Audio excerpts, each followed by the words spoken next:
And as the fires are still burning tonight, growing frustration among the tens of thousands of residents who are under evacuation orders, many lining up for hours to see if they'll be allowed back to their neighborhoods to find out if their homes are even still standing all of these days later. And meanwhile, the flames are still raging in some areas. Here's where the fight stands tonight.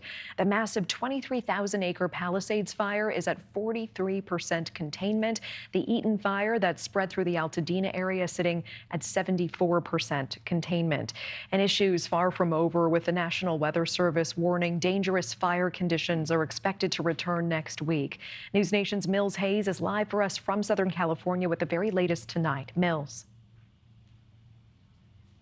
Hi, Natasha. We're here in the Pacific Palisades area, and it's actually currently curfew hours. So that means from 6 p.m. to 6 a.m. in the morning, it's pretty much locked down here. It was much more difficult for us to get into this area, but you can tell why, because this wildfire has ravaged these areas. This, of course, used to be a home, and now all you can see is what's left behind. And you can even see the fireplace over there still standing. And what's miraculous, too, is even the tree. There's trees that are still standing, but these homes are gone.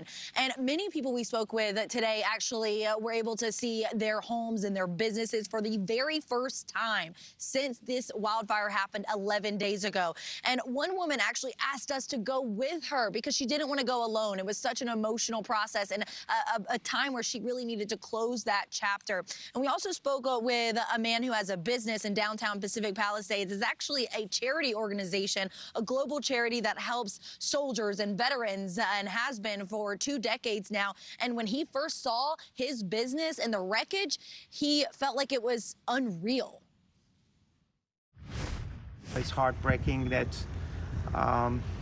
we are now dealing with a war zone in our own country.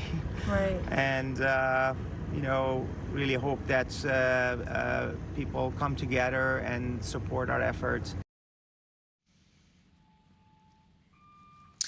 And there are also still 31 people that are missing right now from these wildfires in both the Pacific Palisades area and where the Eaton fire was up in Altadena. And we actually ran into a group of urban search and rescue task force, a task force that was up there with cadaver dogs looking for any remains.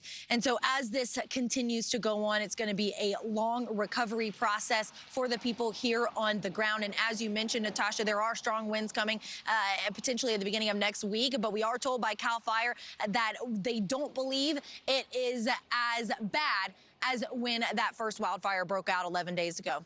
Thanks for watching. Go to joinnn.com to find NewsNation on your screen, and don't forget to click the red subscribe button below to get more of NewsNation's fact-driven, unbiased coverage.